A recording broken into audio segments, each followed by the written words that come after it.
We are live. Welcome back to the NBC Sports College Football Live Betting Q&A. I'm Brad Thomas here with Eric Froton and Vaughn Dalzell, and we thank you for joining us. Also give a special thanks to our sponsor, BetMGM. Fellas, I'm going to kick things off. It's been a tumultuous week for the Colorado State-Colorado rivalry. Jay Norvell makes comments about grown men taking their hats and sunglasses off inside, and then backtracks and says he was making that statement to his players, not towards Coach Prime. I think that when you are a 36, 20-point favorite, you kind of get your guys fired up, but I don't want to add fuel to the fire there. I just thought it was kind of weak backtracking. Like, you said it, you might as well just live with it.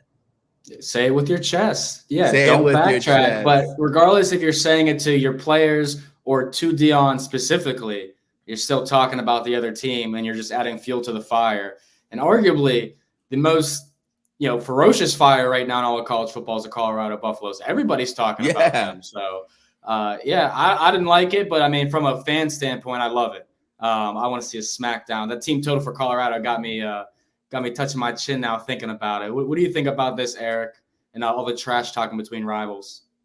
I think it is – I love it. I love it because it gives me a little bit of clarity knowing that Deion is going to want to light them on fire today, which means Shedeur Sanders, 341.5. Started out 323, wasn't enough at 323. 341, he's probably still going over that. He's already done it the first 2 weeks. Weaver, Hunter, Horn. It's basically a blanket Colorado play. We're sending up the bat signal when Jay Norvell goes and says that stuff about Deion, and let it be known. I mean, if anybody has seen, I watched the actual comments of what Jay Norvell said. There is a 0% chance that he's telling the truth when he said he wasn't talking about Deion. I watched it. There's 100% chance. And by the way, I think it's cool to wear sunglasses inside and a hat. I do it all the time. I'm with Deion here, but maybe we're just a different generation. I'm a child of the 80s, okay? So I wear my sunglasses at night like Corey Hart used to sing, all right? So I'm in. Hey, I love that. Our my guy Dominic in here said, glad I got Colorado minus 20.5. It's going to be a bloodbath. That was on the line, and Dominic wants to know how everybody did. So should we let them know people how we did last week? Yeah, dude. Hey, fill them in, V-Money. Fill them in. Let us know. V-Money, 8-1, 88.8%. Bam. Brad Thomas, 8-2, 80%. Bam. Eric Froton, 9-6, 60%. Let's go. That is 25-9, 73.5%. We are doing well, gentlemen. 60% on the year, 51-34. I think we can keep that going today. You guys have a lot more picks than me, but I definitely like where all our heads are at. And speaking of making some money today for everybody, my topic is there are 8 ranked road teams all favored on the road this week. Some dogs are going to be barking. So I kind of want to go through a little process with you guys real quick. Okay. Go through these 8 games and tell me 1, 2, or 3 teams that you think could lose today, all right? Florida State's on the road at Boston College, Kansas State at Missouri, LSU at Mississippi State, and Penn State at Illinois. Those are all the noon games. Does one of those intrigue you? Not really, but if I were to have to pick, like they say, gun to my head, I'd pick Mizzou. I think Kansas State wins this game by double digits, but if there were one of those teams that is more prepared or more physically ready to meet the challenge, it'd be Mizzou because their defense is much improved. It'll be a lot up to Brady Cook on how they perform in an offensive, I would say, juggernaut game where we have Will Howard on the other side of the ball. But they are definitely the most ripe Kansas State for an upset there. What about you, Eric? Any opinions on those 4 teams? I agree with Brad, frankly. And we've seen that line. It started out around, 5.5, I believe. Yeah. Mm-hmm. And we've seen it tick down to 3.5 because, dude, again, you got Mizzou at home. There's an SEC defense that's pretty good when it comes to stopping the run. They were like a legitimate SEC defense last year. It's all about can their offense, keep it together. I think they'll be able to run the ball on Kansas State. That Mizzou offensive line is excellent. 4 returning starters, 100 line starts. But I wonder, Ken, as you mentioned, can Brady Cook bring this home and do enough through the air against Kansas State, that they were dependent on Luther Burden the first 2 games. They were basically just force-feeding him targets. I wonder if they'll be able to, get the other receivers involved in order to avoid being too formulaic. If not, I think Mizzou could do this. Yeah, I'm right there with you guys. I think that's the prime one. I know we're going to talk LSU, Mississippi State in depth. I definitely think Mississippi State is live there. LSU season could be over today, and would be a big loss for them. But I wouldn't waste anyone's time saying South Florida is going to beat Alabama, Tulsa is going to beat Oklahoma, or Michigan State's going to be Washington. Yeah. Those 3, I think, are out of the question. But Florida, Tennessee, we will be in depth talking about that. But Eric, we got the numbers for the most bet player props at BetMGM, and you named all the guys. Yeah. Are you feeling confident? You think all 3 of these can cash? I know you're on 1 or 2 of these. We won't spoil who. But if one of these are going to lose, who would it be? Dude, Jay Norville was pretty much the Pied Piper. Just getting out his flute and playing everybody to the pay windows. Yeah. Like, all right, go get down the kiosks, get to the app and bet. That's literally what he did. It was a siren's call for the gambling community. If I was to have to take one of these, probably the passing TDs, I would have to take the under. Because as you guys know, and I've said on this show, touchdowns can be variable. And I try to, sort of steer away from them in my own personal betting stuff. You don't see me go with a lot of touchdown bets. So if we're going to go with 3.5 passing touchdowns, hey, maybe Dylan Edwards, and Hankerson, it's their turn today. And they punch in a couple of short yardage ones. With the variance and touchdowns, I would say that's the one I'm least confident in. Yeah, I'm excited to watch that game. It's funny because if you would have told me at the beginning of the season, if I were to be excited to watch Colorado State at Colorado, I'd be like, no, dude, not even remotely. I'm not shocked that Florida +6 versus Tennessee is one of the most bet handles. Reason being is like, Tennessee, they stink in the swamp. It's a tough place to play. It's a sellout. They don't like each other. I'm excited to see how Graham Mertz does because I think he was in a bad situation in start 1. And what I say by that, and he wasn't terrible, but playing in Salt Lake City is like, it's not just easy. You don't just walk there, especially week 1 with a new team trying to figure out your team's identity. It's pretty unfortunate that was his situation, where a lot of teams for week 1 with new quarterbacks get to play Middle Tennessee State, get to play, Campbell. So.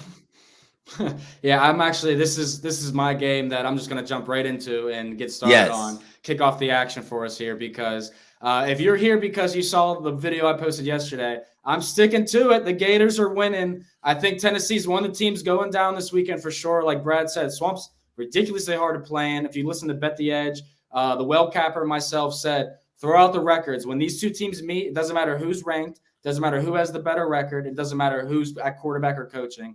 These teams are in for a dogfight today. And the line was 8.5. I mean, I played it at the opening at 8. I played it at 7 as well. Now it's at 6.5, coming down to 5.5 at some places. Still think that's the right side. And the under is also dripping down, which I think is also correct because last year we had Hendon Hooker and Anthony Richardson. This year it's Joe Milton and Graham Mertz. Those guys are 85th and 98th in QBR. Now, are they absolutely terrible? Not by any means. I actually liked how Graham Mertz was used in the first half against Utah. And the elevation kind of kicked in on Florida, in my opinion. The Utes kind of ran away with it in the second half. So Mertz not being under center and being in shotgun, that's a huge positive. Joe Milton only put up 30 points on Austin Peay and then 49 on Virginia, and Virginia looks terrible. I'm concerned about Tennessee. So, yes, Florida plus the points. Also, the money line, like I said. So, I love it. This was my second favorite bet of the week here. And, Brad, I know you liked Tennessee initially. You said, why is that line 8? And I said, I love Florida at that number. Yeah, I was going to say, I'm someone who I always look at the numbers and kind of question it. And I kind of liked it. And then I did my research, my due diligence, and I was like, that was ended up being a pass for me just because of the history between the 2 teams. And I like we talked about this kind of in the open last week where if a team is playing like an Austin Peay the week before, how much stock do we put in them with like the look ahead line? I put a little bit more stock, but then after like Texas went and blew the doors off Alabama, I kind of recoil a little bit. Like maybe Tennessee is, was looking ahead, but just, man, I'm going to lay some double digit, close to double digit favorites on the road today.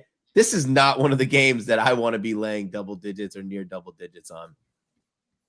Yeah, I agree. I can't argue with that at all. As far as a game that I'm, eager to see, Penn State at Illinois, it's a 14-point spread down there in Champaign. We'll be popping the champagne. And because Drew Aller, a play I like, Drew Aller, 239.5 passing yards. As we know, Drew Aller, in terms of the 2025 QB class, he is the gold standard QB right now. I think it's pretty safe to say for, that class. He's the QB1. And, his first 2 games, he looked great. Threw for over 300 yards. If there's anything in terms of, watching him that I noticed, he's a little slower in terms of his movements and his going through progressions and going through things. He's deliberate in his movements. But, man, when he locks in, decides he's going to go and throw, squares his shoulders, points his toe right at the target, mechanically he's very sound. And the ball is very true in terms of its flight path, hitting the catch window he needs to be in. Like, Drew Aller's looked the part that we expected to so far this year.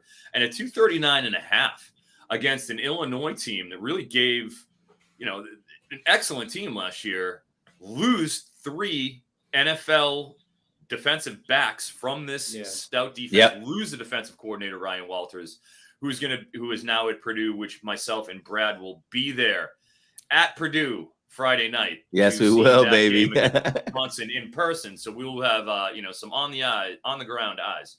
But with all these factors, I just think Drew Aller looked so great. Keandre Lambert-Smith looks ready to assume the number 1 wide receiver mantelpiece. With this sort of a game they have to play. This isn't a cupcake, so they're not just going to put away the passing game early, and this is Mike Yurcich, the offensive coordinator. I think he's going to go pretty comfortably over this 239.5. And we're going to see a really solid coming out party for Drew Aller in the Big Ten.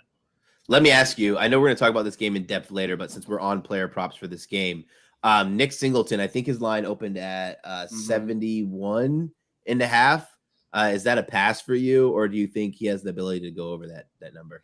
Oh, I definitely think it. I think he opened at 75.5. I know Katron Allen's at 60.5. Wow. Even right now. So, we're talking about that's for a 2 backfield system, to have 60 and 75, that's a pretty aggressive, estimate. But, again, we're talking about an Illinois team who's kind of reeling. Did not look particularly great against Toledo, week 1, especially offensively. I don't know what they're going to be able to do, Chop Robinson, Kalen King back there against this Penn State defense. So that's a real issue for me. Okay. I don't feel comfortable taking an under position on Singleton, even though he kind of went under that last week, but he had 3 touchdown rushes.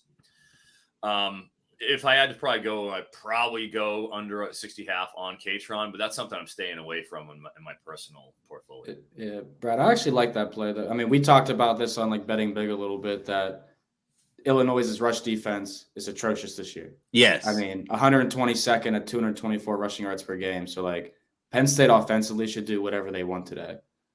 They are going to be the reason why they don't cover the spread. Illinois has no firepower offensively without Chase Brown. This is simply Penn State or pass for me. I like Singleton and Aller's props. I think Penn State should score 30 plus. Illinois should not score 17, but I'm probably going to pass on this game. I went Penn State. I bought the number at the open, and I'm not normally does that happen where I'm wrong on the number. I thought it was only going to go up and only went down, but it looks like there's some buyback on that number. I got it at so it opened at 14. Literally, but I hate to say that it opened at 14 because no one in this world got it at 14. It jumped to 15.5 and then went back down. So right when I bought it, I was I bought it I think 8 p.m. Saturday night, 9 p.m. Saturday night. And so it's kind of climbing back up. But without like kind of beating a dead horse here, we have one team that is just, this is a really, one thing that everyone talks about is this Penn State offense, but what not a lot of things people are talking about is their defense. Their defense has been really, really good this year. 8th in EPA versus pass. They could use some work against the run, but they have a great secondary. They lost Joey Porter Jr. And I thought, this is kind of just a little naive of me, I thought they'd take a step back. But no, secondary is still really good. I struggle to see how Illinois moves the ball in this game. And that's what led me to take Penn State. Penn State's going to score their 35 points, I believe. And if I don't think Illinois is going to score enough, I had to take that line there. So that play, I was quick in the window. I wish that I was quicker in the window, but I did rebuy it back at 14, just in case. Like, if I lose both, I'll be fine with it. But I thought if I thought 15.5 was a good number, then I definitely thought 14 was a really good number as well. Yeah, I'm with. I think Illinois will be more of a field goal team in this game in particular. Yep. So you shouldn't have too many problems here. I like all the looks in this game in general. I don't really like the look on your next game though, Brad. Like I said, I think they might lose today. LSU -9 versus Mississippi State. This is not a number that I'm excited to play. I'm just playing this kind of more to have some action in this game. I do like Jaden Daniels rushing yards over, but it was I think I set my number that I was going to play at 54.5, and it opened at 57.5. And like, those margins are so thin for quarterback rushing yards where I just can't play a number that's 3 higher than I was going to play. So I passed on that. But I'm like, when I faded LSU versus Florida State, my biggest concern for LSU was their secondary, and it hasn't improved. But Mississippi State is not throwing the ball, and definitely not throwing the ball with success in the limited times they do. Sure, you could say that Will Roger looks good when he's throwing, but I mean, I think the play design, the offensive scheme, play calling, I think that we're going to see this game actually won in the trenches by LSU. It's funny that I say that because they've been kind of bullied in the trenches. My biggest worry for LSU, if I want to play devil's advocate, is they need to let Harold Perkins be Harold Perkins on defense. They're trying to make him this inside linebacker role, him be the commander of the orchestrator of this defense. Let him be the high flyer, the guy who goes out there and makes plays instead of keeping everybody in line. But I don't mind laying the -9 here. I probably wouldn't play it to 9.5. I just think this is already going to be a tough game. The cowbells are going to be ringing. This is a statement game too for Jaden Daniels too. Like, if they do not win this game, their season is toast. Yeah. And so we'll see what happens. Brian Kelly in year one, upset Alabama. Great start to his tenure there, but losing week 1 to Florida State and then possibly losing in week 3. It's not a very good start. Not a good way to follow up on year 1 success. Vaughn, tell me why you like Mississippi State in this game. Yeah, this was one I'm considering for a pizza bet, but I need to offer you 2 other bets before I take this one. All right. Okay. Now we're tied up 1-1. I need to split that. But Mississippi State, last year when these two teams played, LSU won 31-16 at home. Obviously, Mississippi State had better quarterback play with Will Rogers and everything, but LSU scored 21 points unanswered in the fourth quarter, and kind of pulled away with that game. And that was their first SEC game of the year. And again, same situation here, but now they're on the road. Kind of scares me. Set up, obviously they should be better than what they were last year. They should have learned from their mistakes. But, I mean, everything I saw in that week 1 loss to you, Brad, and Florida State was so terrible, embarrassing. Yeah. I just look at LSU's schedule. I mean, 5 straight games at Mississippi State, back home against Arkansas, at Ole Miss, at Missouri, back home against Auburn. Like, this is going to be grueling and a big test. And while they're focused on this game, might be a little bit of a look ahead at what we have to do to stay in this. So I do like Mississippi State. I think they could upset LSU here. I'll probably pass on the pizza bet here. This for me is just having action. I don't want to have double Maybe the I'm gonna action. take that Mississippi State +9 then. Yeah, I'm gonna pass on that right there. Let's talk about the Big Ten Saturday night game on Peacock. I am so excited only because I'm really excited to watch Michael Penix. That's Washington minus 16.5 at Michigan State, total set at 55.5. I'm actually going to kick this one off to Eric because I was doing my research and I am actually shocked how efficient Noah Kim has been. Tell me why you like his over, and tell me also, make sure you tell us how high you would play it up to. Sure, yeah, and with Noah Kim, it's interesting because he started out this line pretty down low. I was seeing like the 215, 217 range. We're seeing it. I mean, I got it around that range up to 233. I believe, Brad, what are you seeing out there? Just so I know what you're referencing. But yeah, this is continuing to go up. Eric, I hate to cut you. I hate to cut you. Your connection's a little chopped up. Let me go into I didn't even put a play here. I'll just do it. I got you. Okay, so I went with Rome Odunze over 95.5 receiving yards. Shop your lines. I didn't have a chance. For anybody who knows, I'm in Tampa getting ready to go to the Alabama game. So I didn't have a chance to shop the line. I talked about this early in the week. If it moved, I'm okay with playing it to 97.5. Odunze is going to get 11 targets in this game. His ADOT is 14.5 per target. His ADOT 14.5 against a Michigan State team who, if they keep this competitive, they will be throwing the ball. But one thing that I've loved about Washington and this Kellen DeBoer offensive play calling is, regardless of the score, they're throwing the ball. A little banged up running back room, which makes that even better. Michael Penix over 400 yards in back-to-back games. Dunze hit his number in back-to-back games. He is going to be catching the ball. And to me, he's the kind of guy who he can do more than just take it deep. A lot of back shoulder throws, out routes, those smaller plays that also get you those chunk yards. Looks like we have Eric back. Eric, give us a little test. Oh, no, Eric. Oh, no. Try again. But yeah, I also, me and What's Vaughn talked about this. Brad? What's the number 95.5. 95.5. Okay. I could check while you're giving your breakdown what the number is right now. So just tell me what you like about this game, and then I'll check. I just looked it up. We still got good numbers on him. I like that play a lot. I think it's a pretty sharp one. If I'm attacking this offseason, Michael Penix, do you know what his passing prop line is? I don't have access to see that, but I assume that it was going to be 351. 349, excuse me. It was wild. That is wild, but it's attainable. It's attainable against Michigan State, who hasn't faced anybody yet. So, I mean, I have to look. That's the only way I could look is Michael Penix to go for 350, 400 plus yards here. But the team total of Washington State's 37.5.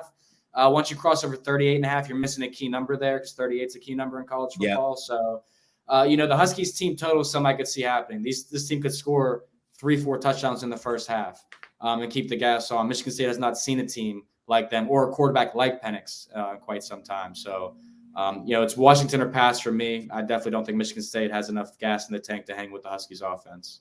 Right.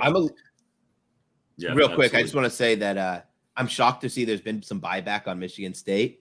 I'm not totally shocked, but I thought we were going to get like way more steam. We haven't talked much about the Mel Tucker stuff. And everybody's going to play Washington because of the Mel Tucker stuff. But to be honest with you, there's a chance Michigan State's players rally around the new coaches, or maybe they were tired of the Mel Tucker situation too. There's always that angle of attack too, that maybe they come out playing inspired, but how long do they play inspired for? Because if Penix goes down this field 3 straight times on them and scores, how inspired are you going to be when you're down 21-7 or 21-10? Well, I'm going to be inspired by that because I have, as you mentioned, Noah Kim over 227.5. I think it's climbed possibly 233. It started out at 217.5, and the reason why is, he threw week 1 for 279 against Central Michigan. Obviously, Central Michigan last week he only threw 22 passes against Richmond. It went for 292.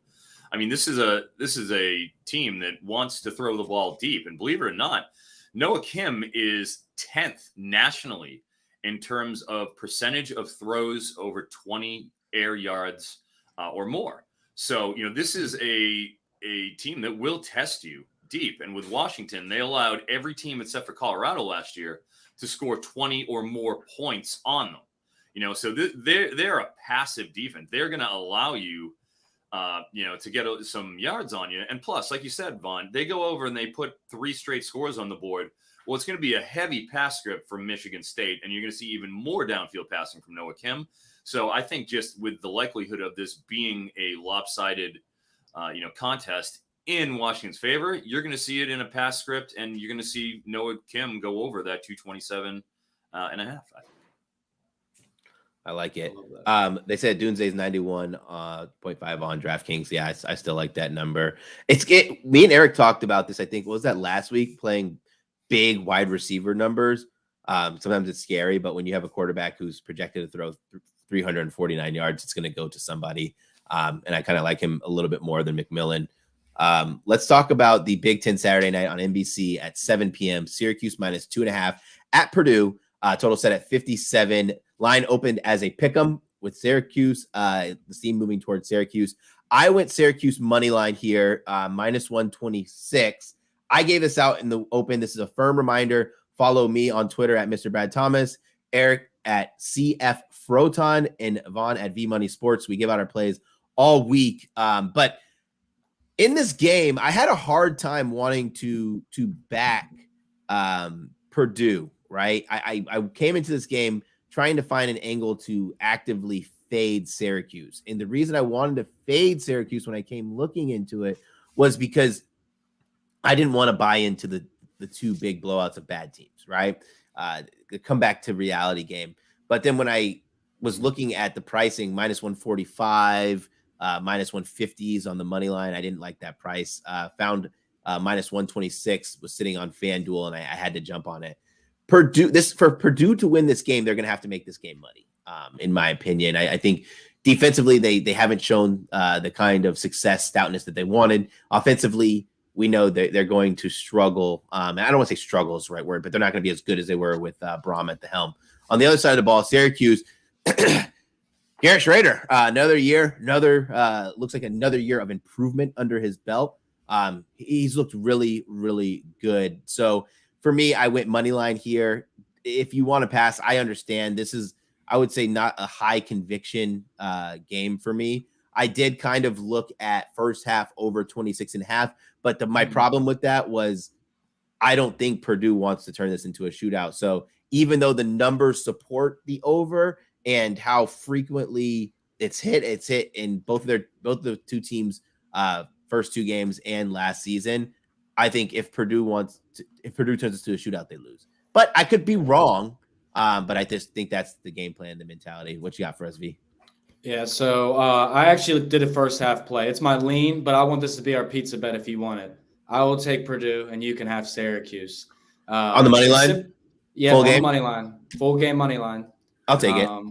Let's do it. All right, scratch that lean, ladies. I'll also tell you about the lean anyways. Pizza so bet.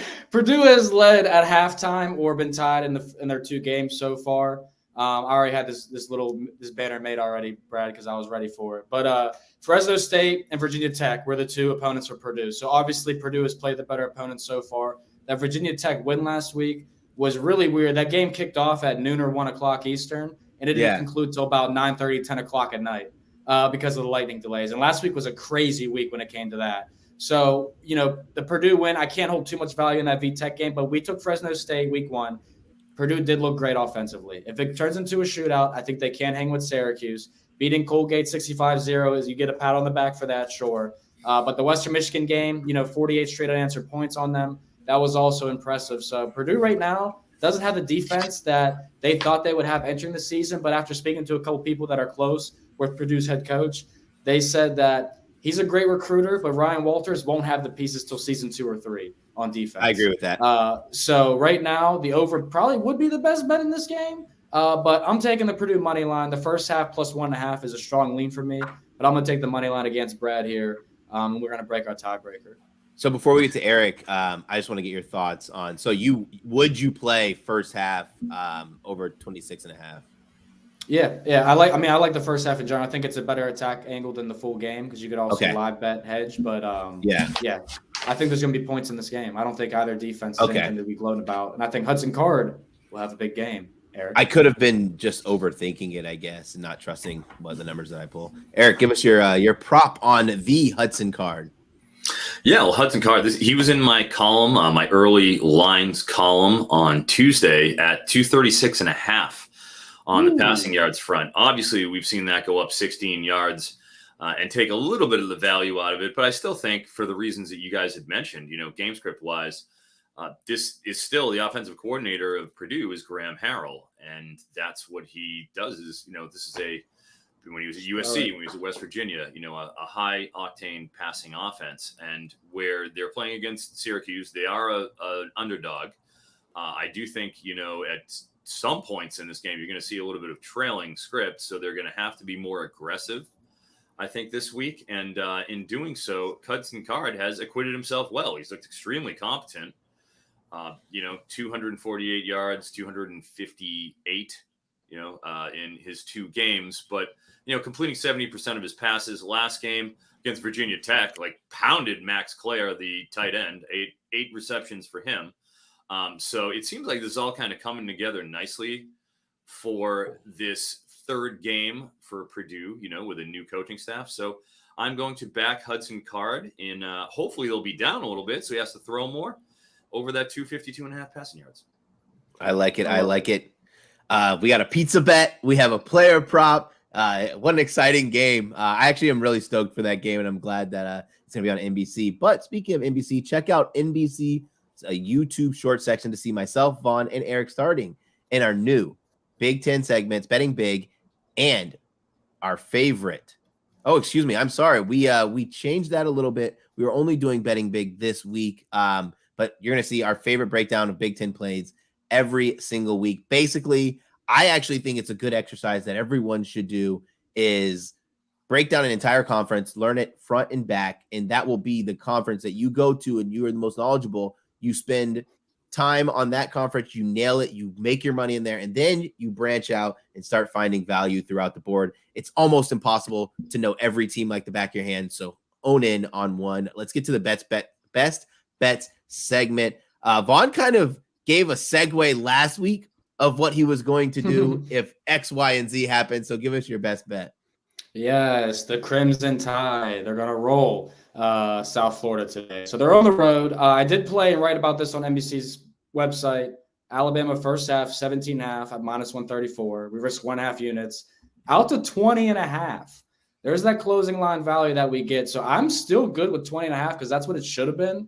But if you're looking for some alternative options here, all right, Alabama first half team total over 27.5. I think they can score 4+ touchdowns. Full game team total. This is where Alabama has to start running up the score to beat everybody in terms of putting themselves in position to be in the college football playoff after suffering 1 loss. So obviously we talked LSU, Mississippi State. LSU was in the same position as Alabama. Much easier competition here for Alabama just to run up the score and blow out their opponent. If you guys remember last year, we all loved South Florida coming into that game because they got all the transfers, all the money thrown their way, and they got absolutely shellacked by BYU. 28-0 first quarter, I believe 35-7 or 42-7 at halftime. Alabama will do just that. So give me the Crimson Tide. I wouldn't talk you off the full game either. New quarterback coming in, Tyler Buckner. I'm not surprised. I'm not mad at it, actually. And it's not because I don't trust Milroe. But if the coach doesn't trust you to run passing plays and you're a quarterback, what's the point of having a quarterback under center? There's 3 guys there. The leash was going to be pretty short. I'm going to get to my best bet. Xavier Weaver over 80.5. I think that the amount of times I texted Froton about this game, he probably was like, oh, let me guess, Brad's talking about this game. But when I was pulling these numbers for Xavier Weaver, I was like, no way.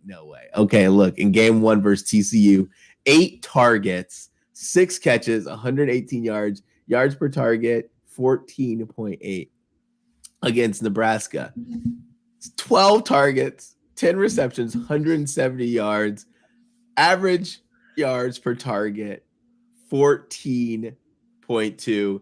This is going to be a game full of the passing attack for Colorado. They're not going to run the ball. They don't need to run the ball. They don't want to run the ball. And then what made me even more excited is when Norvell made those comments is that Prime already was going to want to blow teams out or hang a bunch of points on them just because of the narrative in the offseason. Now he's going to want to do that even more so after this little comment. He went and bought He went and bought sunglasses for all of his players ahead of this game. I saw that. Like he is so excited about this. So yeah, I know Eric's on this too. I was just so excited to bet this number. Oh yeah, absolutely. No reason to be bashful there. I'm with you, buddy. That's a good shot. For my best bets, we're gonna start off, believe it or not, in Iowa. That's right. I said best bets, and we're talking about Iowa here. Reason for that is Caleb Johnson, starting running back, Iowa. He's currently listed at 75.5 rushing yards. And that is a pretty inflated number because last week with Iowa playing Iowa State, Caleb Johnson rushed 15 times for a grand total of 28 yards. That is a concern in any respect that you're dealing with here. What ended up happening is Jason Patterson, who is, understudy. He came into the season as running back 3, gets 10 carries, goes for 86 yards and a touchdown when Caleb Johnson had 15 for 28. Now, from what I understand, and what I had heard from regarding his status, he's a little banged up with an ankle injury. They haven't really reported it too much, but I guess he's kind of had struggles in terms of practice, staying on the field. If he plays, I can't see him getting to 75, given the fact that he's already kind of going on a bum wheel that apparently he did last week, and it affected his performance last week. He was, I went back and watched it. He was totally plodding. He couldn't cut. There were no cuts. He was basically just following the line. With that situation, given, where it's at, I have to go under 75.5 Caleb Johnson, and that is the best bet. I love that. My real best bet was last night. I've never been so arrogant about betting on Baby Tua passing over. And that game was crazy. I had a Maryland team total over, and I was like, it's 4th and 2, and they're on their opponent's 42-yard line, and they punt. I was like, what are you doing? You just tried a 55-yard field goal. I get it. You don't trust your kicker. Go for it. And it ended up working out. They thank God for the interceptions of the freshman from Virginia. Live betting that game was ridiculous last night. At one point, I got the over 49.5, and 4 minutes later, it was at 62.5. And I was like, whoa, this is the easiest bet ever. Then third quarter, I'm like, oh my God, I might lose. The live line's at 46.5. Yeah. And then they start scoring again. I'm like, this game is nuts. There's no defense. But yeah, Virginia had a new quarterback, and he looked good for a quarter. Looked good for a first quarter. But once all those scripted plays went away, Virginia was I think he's a true freshman. He played last week. What it's funny is Tony Muskett's or is it Tony or Troy? Tony Muskett stinks. So I'm glad they put the freshman in there. I was hoping that if I was going to bet the over, and then they were like, when I was reading the reports or whatever, they were like Muskett might play, and I was like, oh, I cannot bet Virginia. I cannot bet the over with Virginia having Muskett as their quarterback. But let me read this promo to you guys real quick because I want to invite you to check out our NFL betting content. Why? Because you have the Dream Duo right in front of you, Vaughn and myself.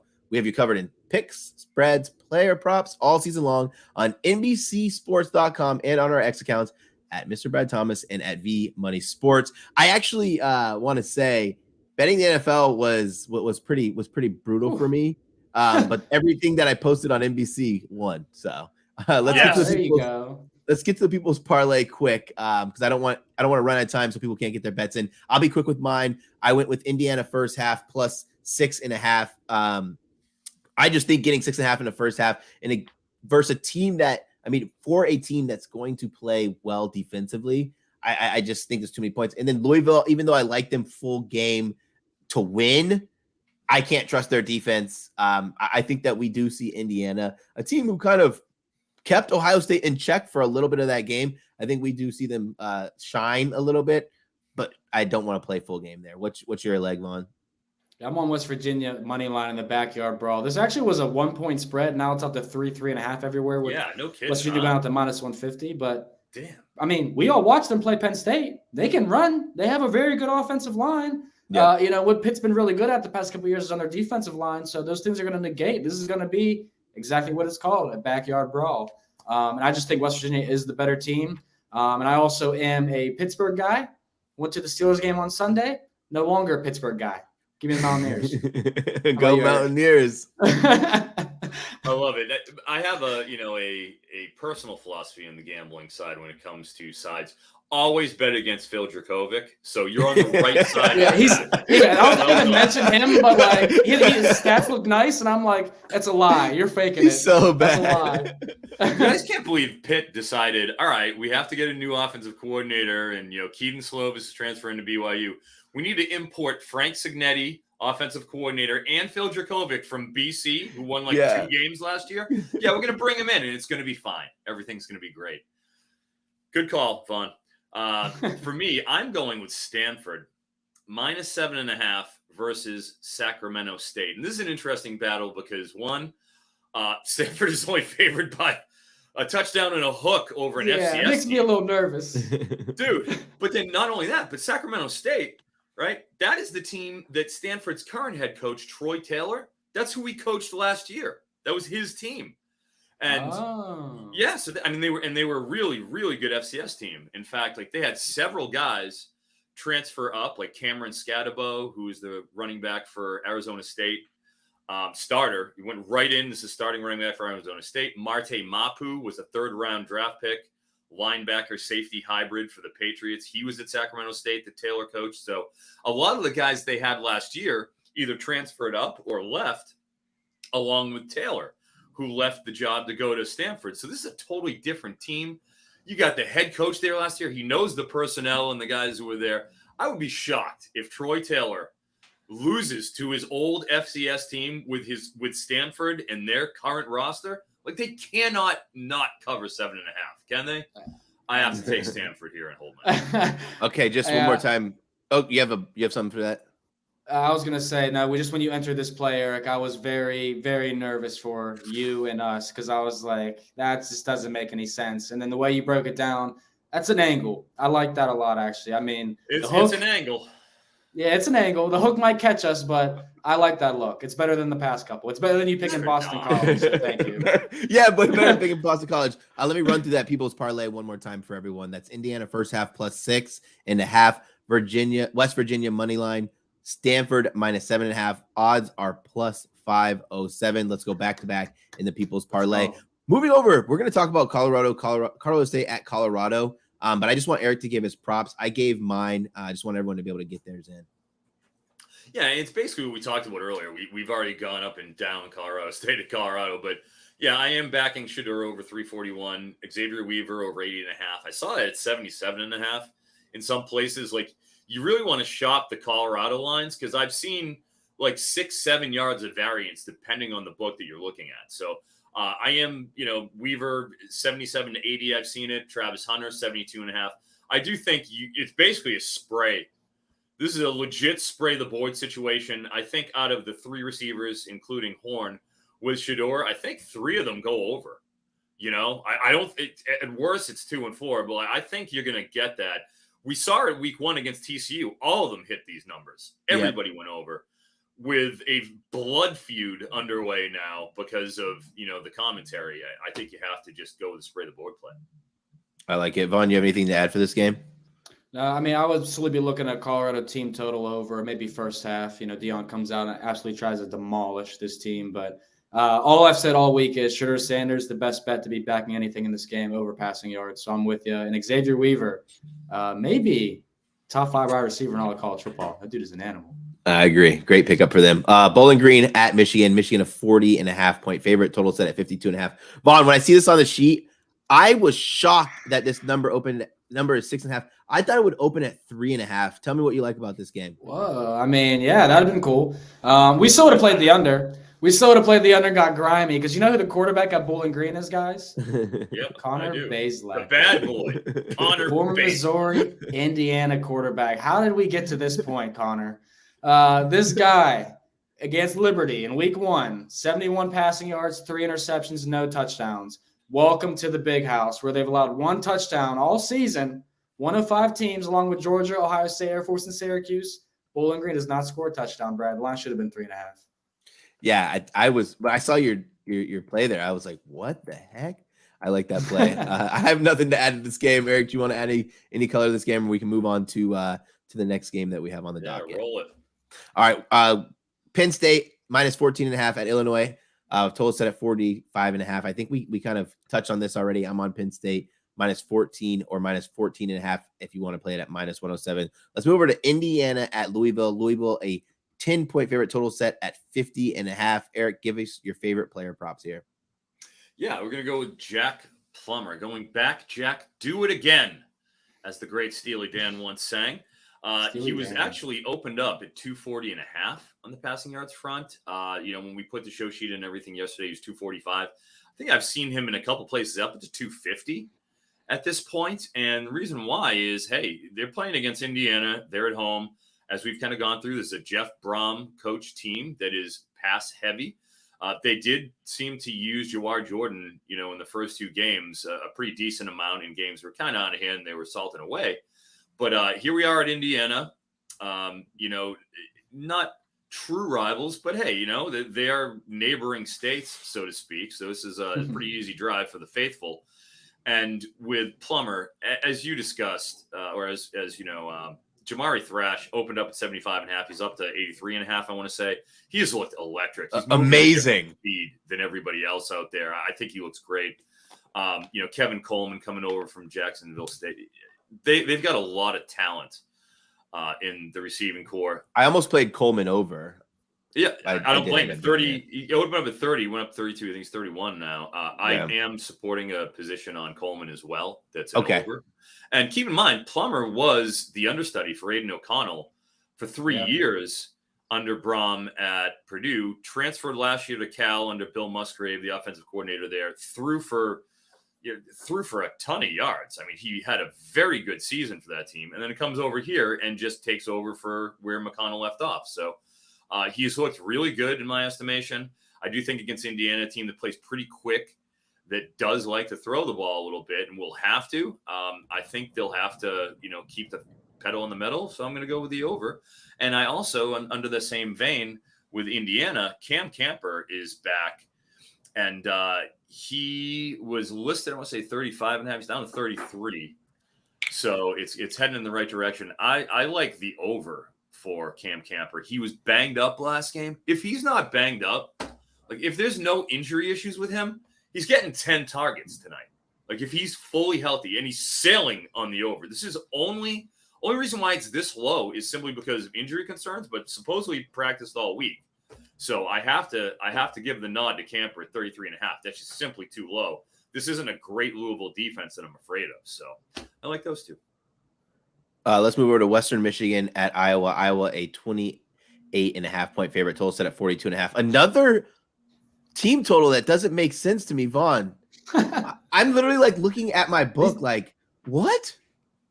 These make sense to me. Total sense. These teams shouldn't be scoring. They shouldn't score a touchdown. Exactly. I totally agree.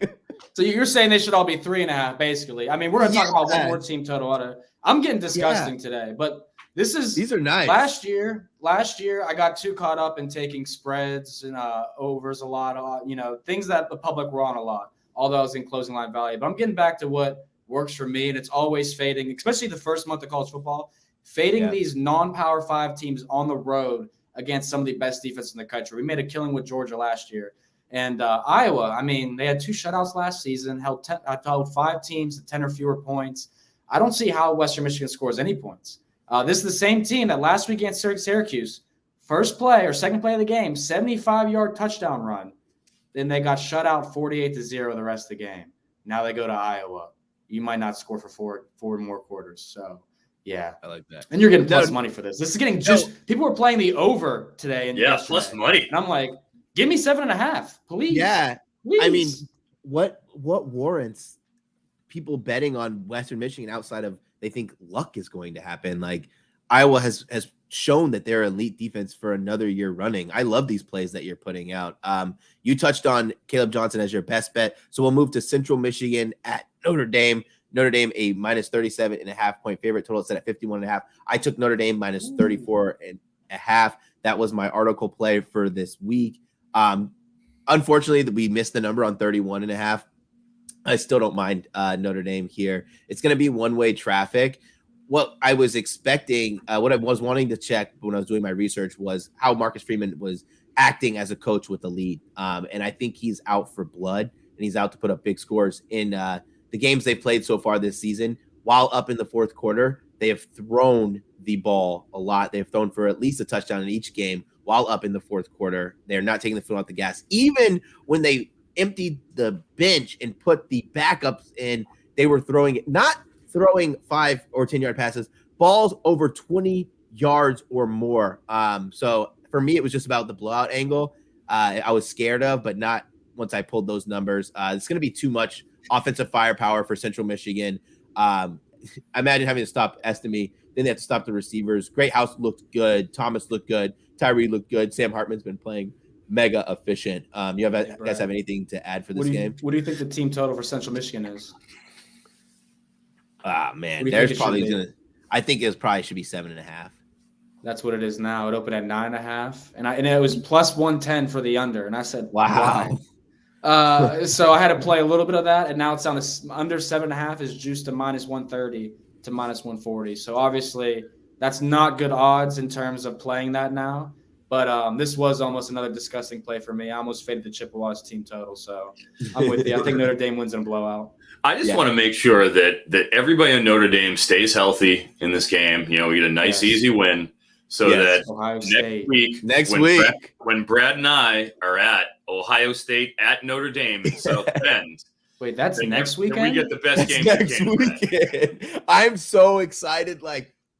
Listen, I am now a member of the 1837 Society, so unfortunately, I'm going to be rooting for Ohio State for anybody Notre Dame guys. But it just happens, I'm probably going to bet on Notre Dame, and I told you guys my wallet has no loyalty. That's how it should be. Eric, do you remember we spoke about 2 weeks ago on the phone, and I said they got a line for Notre Dame, Ohio State. What would you make that with Ohio State being home? You said they got to be laying between 7.5 and 10. And I said, it's a 7 right now, which is very odd because I would have put 10.5. And now it's down to 3. Oh, damn. So, yeah. The Irish are coming. The Irish are coming. Oh, I'm excited now. Oh, Brad, next week. Let's go. This is going to be exciting. All right. Let's move. The job is at hand. We gotta wrap this up. Yes, let's move over to Northwestern at Duke. Duke, a 17-point favorite. Total set at 48.5. I leaned Duke team total over. Didn't end up pulling the trigger. Eric, give us your props. Yeah, I love Cam Porter's under, frankly, 61.5 rushing yards. Northwestern, they were feeling like big bullies last week against UTEP. Lowly, hapless UTEP, right? So they went out and they ran 38 points on them. Congratulations, Northwestern. Now they're feeling good. Feeling like they can run the ball now. Well, you're going up against Mike Elko, defensive coordinator for Texas A&M, or architect of Duke's incredible 8-4 regular season last year, when everybody thought they weren't going to win 3 games. And now he has to go up against that Duke defensive front with this Northwestern team that, you got a banged up QB with Ben Bryant already. He's supposed to play, but he got banged up last game against UTEP. Yep. Now he's coming in here against Duke. Good luck. Good luck. I can't see Cam Porter getting to 61.5 rushing yards. I don't like it. I love this under. I consider it a best bet. Cam Porter under 61.5 rushing yards. Go get it. And as an addendum, I do think Duke will win this, comfortably, but I don't believe in the efficacy of the Northwestern offense at all. Bryce Kurtz has been extremely ineffective. He's at 34.5 receiving yards. I think I'm sprinkling a little on that just out of principle. The Bryce Kurtz under 34.5 receiving. I like that. Let's move over to the next game. Next game, we have Western Kentucky at Ohio State. Ohio State 28.5-point favorite. Total set at 50.5. Before anybody wants to know, I think it's so funny. Eric's breaking down the game and he says, "Go get that." I turn to my phone and I literally start betting. Listen to the man. I got plenty of Cam Porter. Yeah, I got it. All right, go ahead, Vaughn. Yeah, so we're rolling with another team total under. This is the last one, I promise, though. We're going Hilltoppers under 17.5 points. 16.5 is some places now what they're offering. Still think it's good for the under.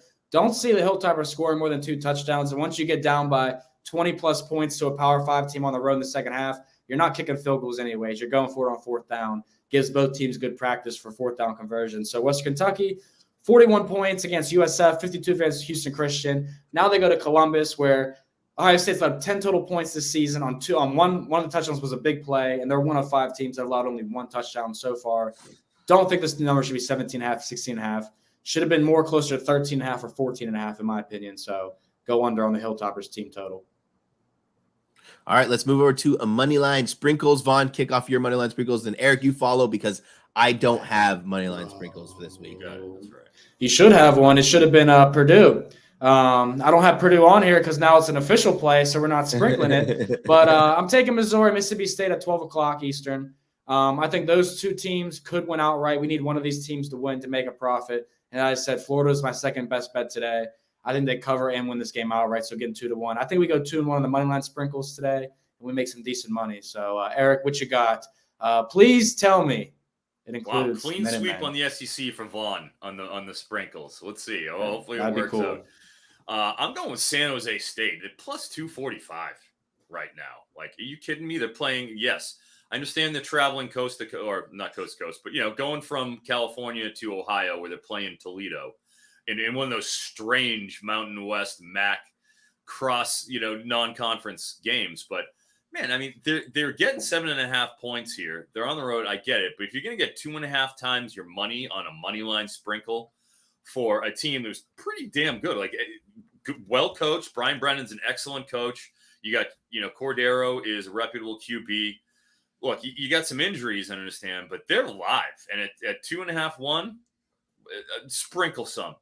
Lastly, my team, UMass, my alma mater, plus 215, playing Eastern Michigan, a team that got 300 yards almost run on them by Minnesota. Minnesota didn't even put the ball in the air. They just literally ran over that pathetic Eastern Michigan front. I can't believe that they're favored. You're getting 215. You get 2 times your money for taking UMass over Eastern Michigan. You get Don Brown, local legend, running that defense, the head coach.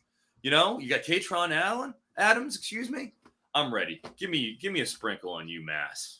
The sprinkle. All right, V, kick off your favorite plays that you have not given out yet. All right, so not given out yet. I think I've actually given out every single play on here. Perfect. Yeah. Alabama first half, Florida plus the points in the money line, Western Michigan team total under 6.5, Bowling Green team total under 6.5, West Kentucky team total under 17.5, and then Purdue money line. And the People's Parlay is West Virginia money line, which would be a half unit play for me. Cool. I'm at Syracuse, Penn State minus 14.5. Notre Dame minus 34.5. Xavier Weaver over 80.5, and Rome Odunze over 95.5. We're going to go with Squirrel White, wide receiver, Tennessee, a college fantasy football preseason, top 15 pick. He is not Jalen Hyatt, and this is not the Tennessee passing offense of Hendon Hooker and Tillman and those guys of last year. Yeah. Squirrel White's running out of the slot. I don't believe that he's this dynamic, receiving option. I'm going under 57.5 receiving yards against Florida. Again, Joe Milton, I haven't seen him. I need to see him do it. Got beat out at Michigan, got beat out at Tennessee. 1 for 8. He starts against Austin Peay last week. I have to fade somebody in that passing attack at Squirrel White. I'm also going to go with A.J. Swan, QB Vanderbilt. Went with him last week. Went with him week 1. The Black Swan himself continues to put up numbers. They're playing UNLV this week. He's at 247, open at 240, and I took him. I'm still backing it over at 247.5. They put up 330 or so last week against Wake Forest. I don't think they're going to have any problem moving the ball against the go-go offense of UNLV. Give it to me. And lastly, Will Howard, QB, Kansas State at Missouri, 217.5 is where he's lined. I think that's under. I think that's too low. I'm backing the over for Will Howard. Has ample experience. Started all of 2020. Took over. Was better than Adrian Martinez last year. Give it to me. Pro style, Will Howard, and that's a wrap. Listen, I want to thank every single person on here for supporting us every Saturday. For Eric Froton and Vaughn Dalzell, I'm Brad Thomas. Good luck and enjoy the games. The dogs will be barking. Woof, woof.